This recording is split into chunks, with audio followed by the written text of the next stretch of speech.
గుంటూరు కృష్ణా జిల్లాలో మోస్తరు వర్షాలు కురిశాయి. ఒక్కసారిగా మేఘాలు కమ్ముకొని గంటపాటు వాన పడింది. ఉరుములు మెరుపులతో కూడిన వర్షం పడడం వల్ల రాకపోకలకు ఇబ్బంది ఏర్పడింది. లోతట్టు ప్రాంతాలన్నీ జలమయమయ్యాయి. కృష్ణా జిల్లా మచిలీపట్నంలో అరగంట సేపు ఎడతెరిపి లేకుండా వర్షం కురిసింది. పట్టణంలోని రహదారులపై భారీగా నీళ్లు చేరాయి.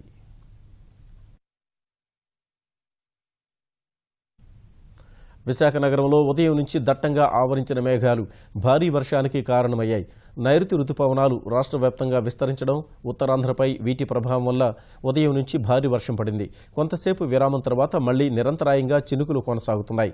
ఒక దశలో పూర్తిగా చీకటిగా మారిపోవడంతో పగలు 9 గంటల సమయంలో హెడ్లైట్ల వెలుగులోనే వాహనాలు తిరగాల్సిన పరిస్థితి ఏర్పడింది. పాఠశాలలు ఇప్పటికే తెరవడం వల్ల ఉదయం బడులకు వెళ్లే విద్యార్థులు, తల్లిదండ్రులకు ఇబ్బందులు తప్పలేదు. జాతీయ రహదారిపై వాహనాల వేగం నెమ్మదించింది. గాజువాకలో భారీ వర్షం వల్ల రహదారులపైకి నీరు చేరింది. ఇటు సింహాచలం, మధురవాడల్లోనూ వర్షం ట్రాఫిక్కు కొంతమేర అంతరాయం కలిగించింది. వర్షానికి ముందు దట్టంగా ఆవరించిన మేఘాలు సాగర తీరానికి వచ్చిన వారికి కొత్త అనుభూతిని కలిగించాయి. సముద్రపు కెరటాల ఉధృతి సాధారణం కన్నా పెరిగింది.